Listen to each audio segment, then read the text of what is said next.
Hello বন্ধুরা, কেমন আছেন? আশা করি ভালো হবেন। আমিও ভালো আছি। আজকে দুপুরেতে কি খাচ্ছি দেখুন, দেখাই আপনাদের।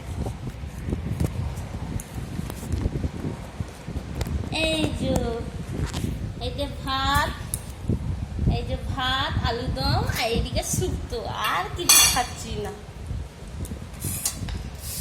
আর মেয়ে চলে গেছে স্কুল, তাড়াতাড়ি করে গপ গপ করে খেয়ে নিই, দিয়ে আর যা কাজ বাকি রয়েছে সেই কাজটা করব।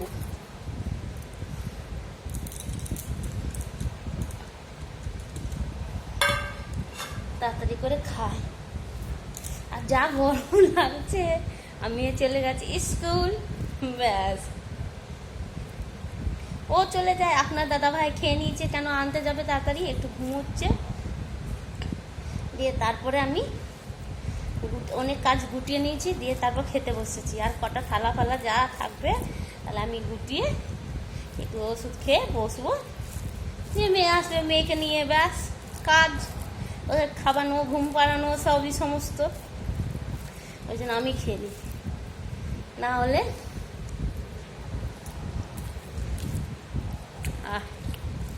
শুক্তোটা এত ভালো লাগে। একদিন করলে, কালকে করেছিলাম, ফ্রিজে রেখে দিলাম, দিয়ে আজকে খেলাম, খুব ভালো লাগছে। আমার শুক্তো খুবই ভালো লাগে, ওই জন্য একটু বেশি করে নিই, যে করলে খাই। আমি, আপনার দাদা ভাইরা খাবে না,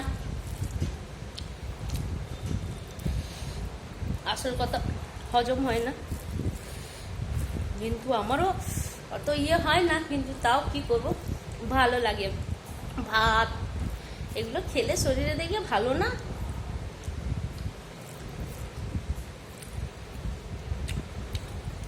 যাদের থাইরয়েড আছে, কোলেস্টেরল আছে, ভাত না খাবাই ভালো।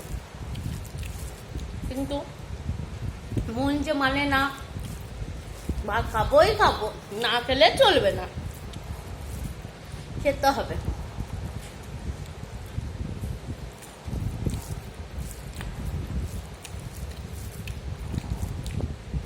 তাড়াতাড়ি করে খেয়ে নিই।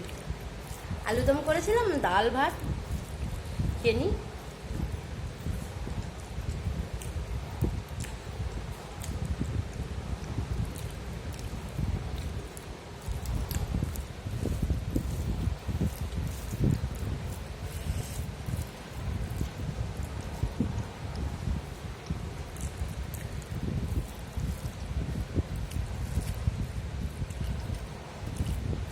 এখন দেখুন আমার ঘর কত শান্ত, মনে হচ্ছে ঘরে লোকই নাই, দুজন আছে কিন্তু তাও। মেয়ে চলে গেলে স্কুল আর শান্ত, এলেই দেখবেন ঘরে বাচ্চা না থাকলে ভালোই লাগে না। ও এলে ঘরে মনে হচ্ছে কত লোক। আমাদের বাড়িতে এমনি এত লোক আছে, নিচে উপর ভর্তি, কিন্তু লোক মনে হয় নাই। কিন্তু আমার মেয়ে চলে এলে ঘরে মনে হয় লোক ভর্তি হয়ে গেছে।